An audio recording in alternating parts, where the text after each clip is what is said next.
জীবনতলা থানার বর্ষর সাফল্য, বনমালীপুর থেকে উদ্ধার 4টি লম্বা আগ্নেয়াস্ত্র।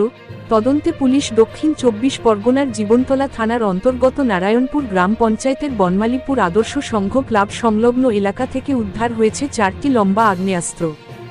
গোপন সূত্রে খবর পেয়ে জীবনতলা থানার পুলিশ অভিযান চালিয়ে এই আগ্নেয়াস্ত্রগুলি ঐতিহ্যের স্বাদ আর খাঁটি মুখের মেলবন্ধনে সত্ত্বাধিকারী মহাদেব দাস ও গণেশ দাস নিয়ে এলাম বহুরূর সেই বিখ্যাত ঐতিহ্যবাহী মোয়া। সম্পূর্ণ স্বাস্থ্যসম্মত এবং গুণগত মানের এক অনন্য নিশ্চয়তা। আমাদের বিশেষত্ব খাঁটি উপকরণ, ঐতিহ্যবাহ্যতা আর আপনার যে কোনো অনুষ্ঠান বা উৎসাহ আর পরম যত্নের ছোঁথা। কারণ একবার স্বাদ নিলেই বারবার মনে পড়বে। বিনা পানি মিষ্টান্ন ভাণ্ডার, বহুরূর আসল মোয়ার একমাত্র বিষ্ঠঞ্জাহী সরবরাহের ছোনা উদ্ধার করে। পুলিশ সূত্রে জানা গিয়েছে, আগ্নেয়াস্ত্রগুলি অত্যন্ত কৌশলে লুকিয়ে রাখা হয়েছিল। একটি খেজুর গাছের নিচে কাঠের গুঁড়ো ভর্তি একাধিক সাদা বস্তার মধ্যে, তার ওপর একটি কাঠের টুকরো চাপা দিয়ে সাদা বস্তায় মোড়ানো অবস্থায় রাখা ছিল অস্ত্রগুলি। তল্লাশি চালিয়ে সেখান থেকেই 4টি লম্বা আগ্নেয়াস্ত্র উদ্ধার করা হয়।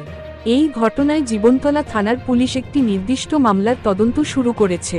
প্রাথমিক তদন্তে পুলিশের অনুমান, অসামাজিক বা দুষ্কৃতিচক্রের সদস্যরা ভবিষ্যতে কোনো অপরাধমূলক কাজে ব্যবহারের উদ্দেশ্যে অস্ত্রগুলি সেখানে মজুত করে রেখেছিল। কারা এই অস্ত্রগুলি সেখানে লুকিয়ে রেখেছিল এবং এর সঙ্গে আর কারা জড়িত, তা খতিয়ে দেখা হচ্ছে।